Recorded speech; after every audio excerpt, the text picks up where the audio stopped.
Welcome to this reading of a short story classic entitled The Black Cat by Edgar Allan Poe, read by Jenai.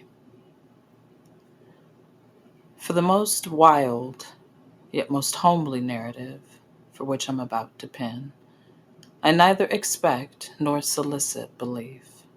Mad indeed would I be to expect it, in a case where my very senses reject their own evidence. Yet, mad I'm not, and very surely do I not dream. But tomorrow I die, and today I would unburden my soul.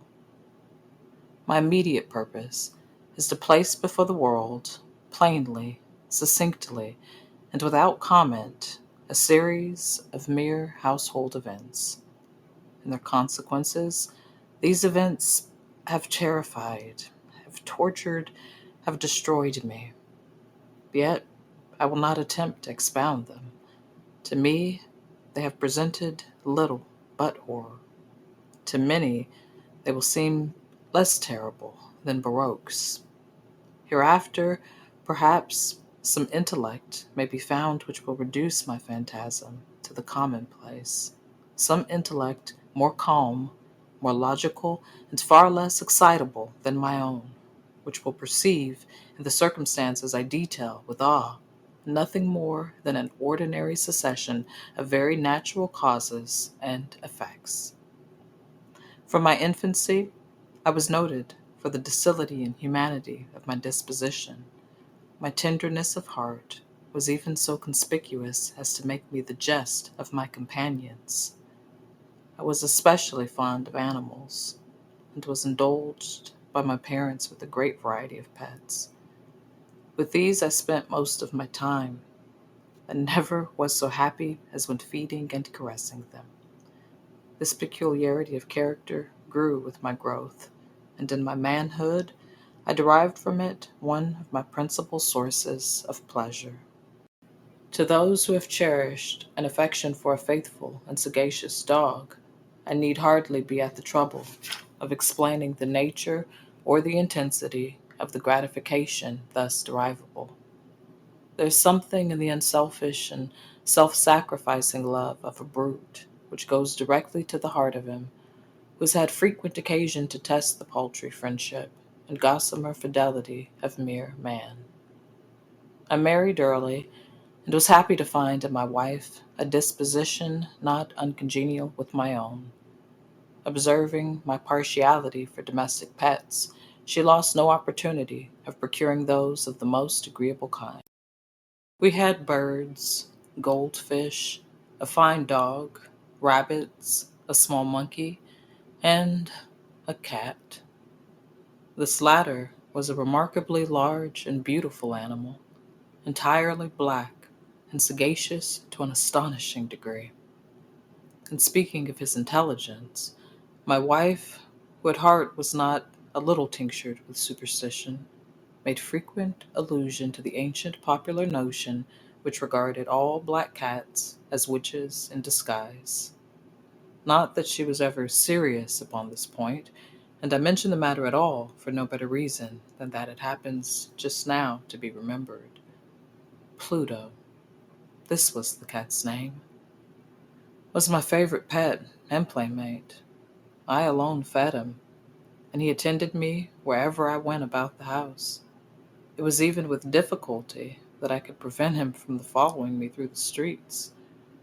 Our friendship lasted in this manner for several years, during which my general temperament and character, through the instrumentality of the fiend intemperance, had, I blush to confess it, experienced a radical alteration for the worse.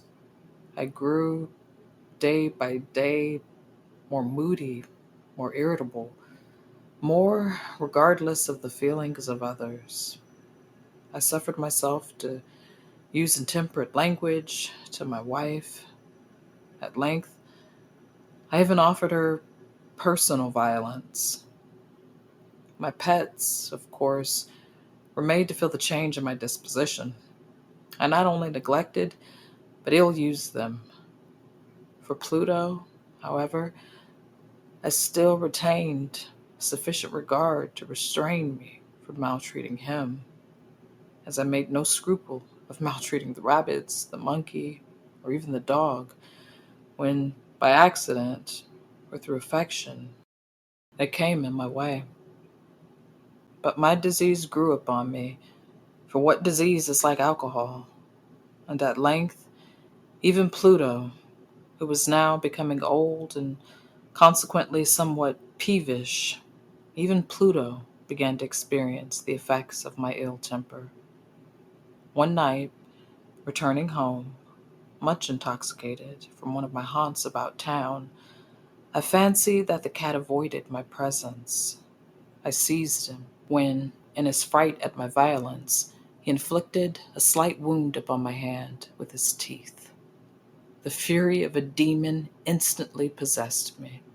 I knew myself no longer. My original soul seemed at once to take its flight from my body, and a more than fiendish malevolence, gin-nurtured, thrilled every fiber of my frame. I took from my waistcoat pocket a penknife, opened it, grasped the poor beast by the throat, and deliberately cut one of its eyes from the socket. I blush, I burn, I shudder, while I pen the damnable atrocity. When reason returned with the morning, when I had slept off the fumes of the night's debauch, I experienced a sentiment, half of horror, half of remorse, for the crime of which I had been guilty. But it was, at best, a feeble and equivocal feeling, and the soul remained untouched.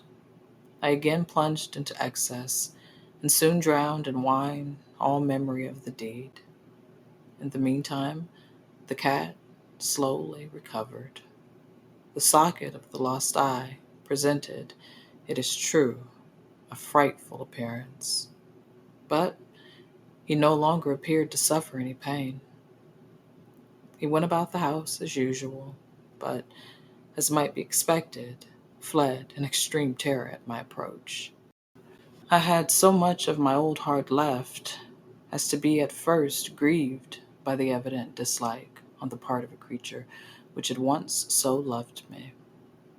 But this feeling soon gave place to irritation, and then came, as if to my final and irrevocable overthrow, the spirit of perverseness. Of this spirit, philosophy takes no account. Yet I am not more sure that my soul lives than I am that perverseness is one of the primitive impulses of the human heart, one of the indivisible primary faculties or sentiments which give direction to the character of man. Who has not 100 times found himself committing a vile or a stupid action for no other reason than because he knows he should not? Have we not a perpetual inclination in the teeth of our best judgment to violate that which is law, merely because we understand it to be such? This spirit of perverseness, I say, came to my final overthrow. It was this unfathomable longing of the soul to vex itself, to offer violence to its own nature, to do wrong for the wrong's sake only, that urged me to continue and finally to consummate the injury I had inflicted upon the unoffending brute. One morning, in cold blood, I slipped a noose about its neck and hung it to the limb of a tree. Hung it with tears streaming from my eyes and with the bitterest remorse at my heart.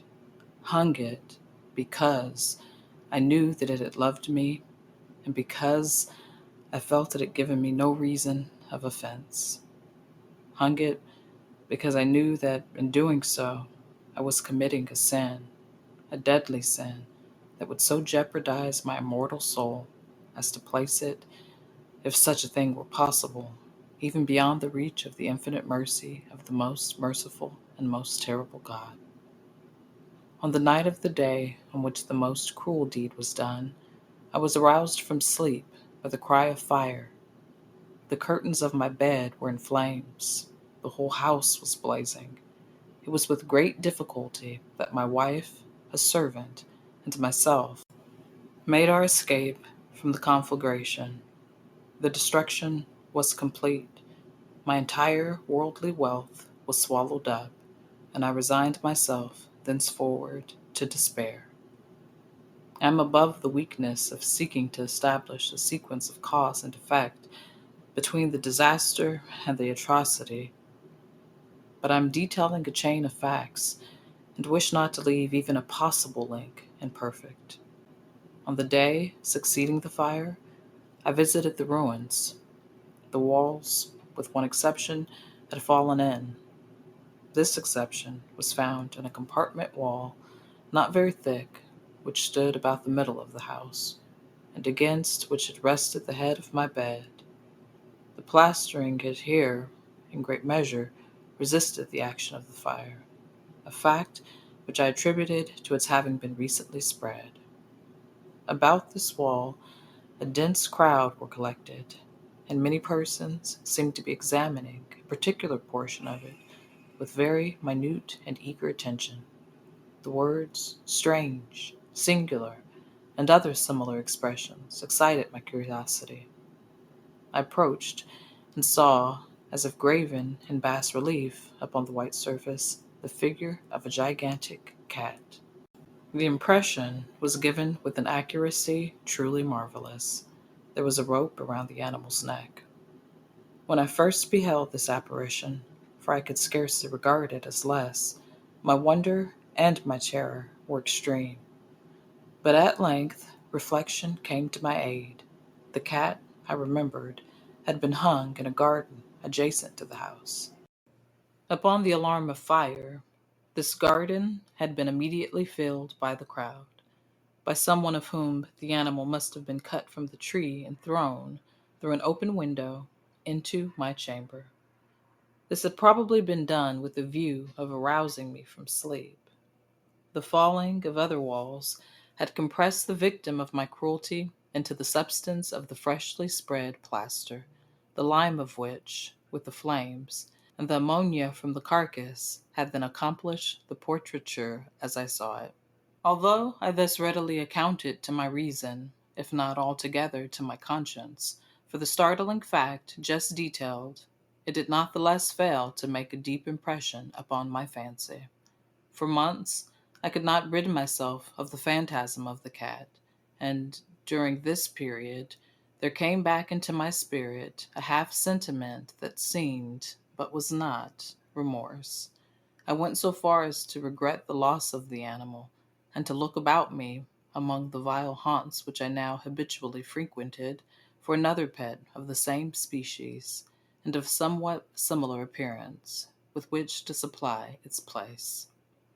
One night, as I sat, half stupefied, in a den of more than infamy, my attention was suddenly drawn to some black object, reposing upon the head of one of the immense hogsheads of gin or of rum, which constituted the chief furniture of the apartment. I had been looking steadily at the top of this hogshead for some minutes, and what now caused me surprise was the fact that I had not sooner perceived the object thereupon.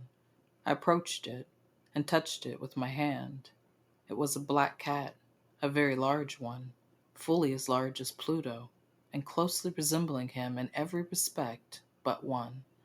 Pluto had not a white hair upon any portion of his body, but this cat had a large, although indefinite, splotch of white, covering nearly the whole region of the breast. Upon my touching him, he immediately arose, purred loudly, rubbed against my hand, and appeared delighted with my notice. This, then, was the very creature of which I was in search.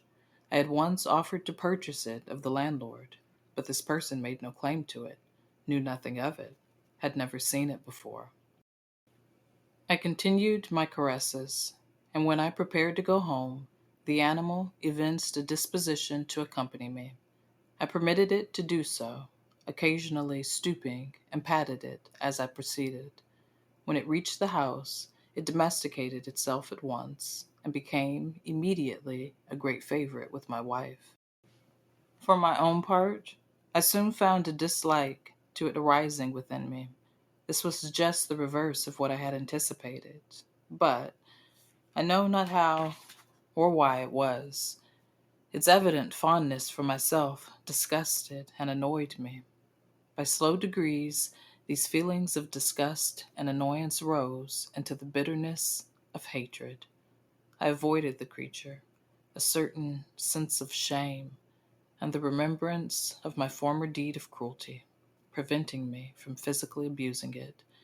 I did not, for some weeks, strike or otherwise violently ill use it, but gradually, very gradually, I came to look upon it with unutterable loathing, and to flee silently from its odious presence, as from the breath of a pestilence. What added, no doubt, to my hatred of the beast was the discovery on the morning after I brought it home that, like Pluto, it also had been deprived of one of its eyes. This circumstance, however, only endeared it to my wife, who, as I have already said, possessed in a high degree the humanity of feeling which had once been my distinguishing trait and the source of many of my simplest and purest pleasures. With my aversion to this cat, however, its partiality for myself seemed to increase. It followed my footsteps with a pertinacity which it would be difficult to make the reader comprehend. Whenever I sat, it would crouch beneath my chair or spring upon my knees, covering me with its loathsome caresses. If I arose to walk, it would get between my feet and thus nearly throw me down, or, fastening its long and sharp claws in my dress, clamber in this manner to my breast. At such times, although I longed to destroy it with a blow, I was yet withheld from so doing, partly by a memory of my former crime, but chiefly, let me confess it at once, by absolute dread of the beast.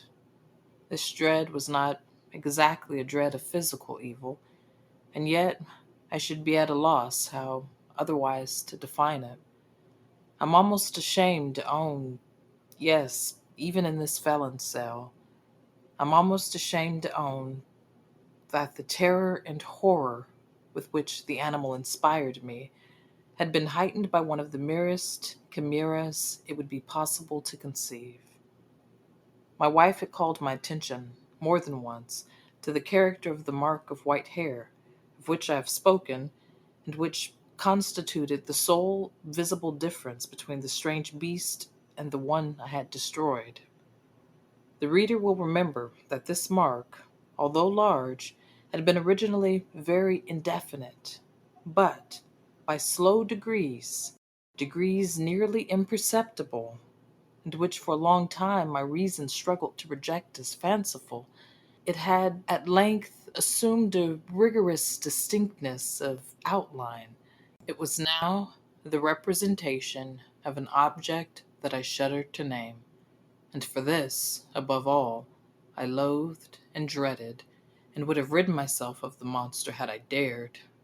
It was now, I say, the image of a hideous, of a ghastly thing, of the gallows. O mournful and terrible engine of horror and of crime, of agony and of death! And now, was I indeed wretched beyond the wretchedness of mere humanity, and a brute beast whose fellow I had contemptuously destroyed, a brute beast to work out for me, a man fashioned in the image of the high God, so much of insufferable woe? Alas! Neither by day nor by night knew I the blessing of rest any more. During the former, the creature left me no moment alone, and in the latter I started hourly from dreams of unutterable fear to find the hot breath of the thing upon my face, and its vast weight an incarnate nightmare that I had no power to shake off, incumbent eternally upon my heart. Beneath the pressure of torments such as these, the feeble remnant of the good within me succumbed. Evil thoughts became my sole intimates, the darkest and most evil of thoughts. The moodiness of my usual temper increased to hatred of all things and of all mankind, while from the sudden, frequent, and ungovernable outburst of a fury to which I now blindly abandoned myself, my uncomplaining wife, alas, was the most usual and the most patient of sufferers. One day, she accompanied me upon some household errand into the cellar of the old building which our poverty compelled us to inhabit. The cat followed me down the steep stairs, and, nearly throwing me headlong, exasperated me to madness. Uplifting an axe, and forgetting in my wrath the childish dread which had hitherto stayed my hand, I aimed a blow at the animal, which, of course, would have proved instantly fatal had it descended as I wished. But this blow was arrested by the hand of my wife, goaded by the interference into a rage more than demoniacal. I withdrew my arm from her grasp and buried the axe in her brain. She fell dead upon the spot without a groan. This hideous murder accomplished, I set myself forthwith and with entire deliberation to the task of concealing the body. I knew that I could not remove it from the house, either by day or by night, without the risk of being observed by the neighbors. Many projects entered my mind. At one period, I thought of cutting the corpse into minute fragments and destroying them by fire. At another, I resolved to dig a grave for it in the floor of the cellar. Again, I deliberated about casting it in the well in the yard, about packing it in a box as if merchandise, with the unusual arrangements, and so getting a porter to take it from the house. Finally, I hit upon what I considered a far better expedient than either of these. I determined to wall it up in the cellar, as the monks of the Middle Ages are recorded to have walled up their victims. For a purpose such as this, the cellar was well adapted. Its walls were loosely constructed, and had lately been plastered throughout with the rough plaster which the dampness of the atmosphere had prevented from hardening. Moreover, in one of the walls was a projection caused by a false chimney or fireplace that had been filled up and made to resemble the rest of the cellar. I made no doubt that I could readily displace the bricks at this point, insert the corpse, and wall the whole up as before, so that no eye could detect anything suspicious. And in this calculation I was not deceived.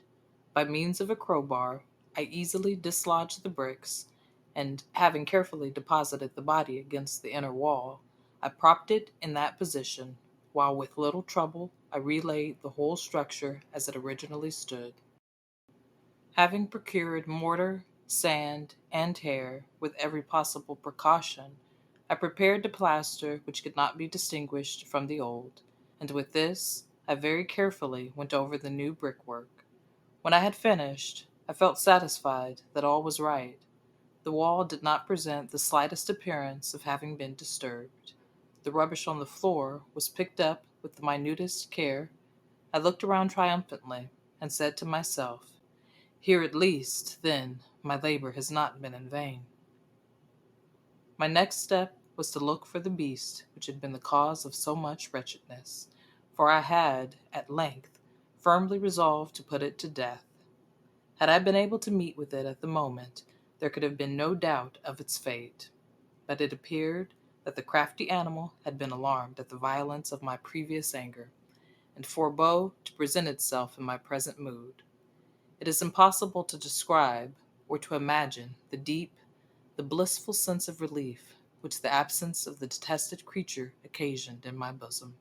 It did not make its appearance during the night, and thus, for one night, at least, since its introduction into the house, I soundly and tranquilly slept. I slept, even with the burden of murder upon my soul. The second and the third day passed, and still my tormentor came not. Once again I breathed as a free man. The monster, in terror, had fled the premises forever. I should behold it no more. My happiness was supreme. The guilt of my dark deed disturbed me but little. Some few inquiries had been made, but these had been readily answered. Even a search had been instituted, but of course, nothing was to be discovered. I looked upon my future felicity as secured. Upon the fourth day of the assassination, a party of the police came, very unexpectedly, into the house and proceeded again to make rigorous investigation of the premises. Secure, however, in the inscrutability of my place of concealment, I felt no embarrassment whatever. The officers bade me accompany them in their search. They left no nook or corner unexplored. At length, for the third or fourth time, they descended into the cellar. I quivered not in a muscle. My heart beat calmly as that of one who slumbers in innocence. I walked the cellar from end to end. I folded my arms upon my bosom and roamed easily to and fro. The police were thoroughly satisfied and prepared to depart.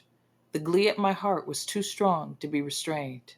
I burned to say it but one word, by way of triumph, and to render doubly sure their assurance of my guiltlessness. "Gentlemen," I said at last, as the party ascended the steps, "I delight to have allayed your suspicions. I wish you all health and a little more courtesy. By the by, gentlemen, this is a very well constructed house." In the rabid desire to say something easily, I scarcely knew what I uttered at all. "I may say an excellently well constructed house.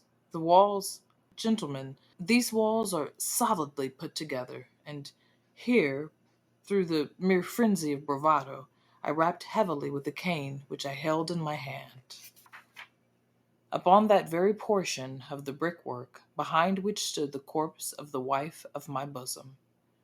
But may God shield and deliver me from the fangs of the arch-fiend.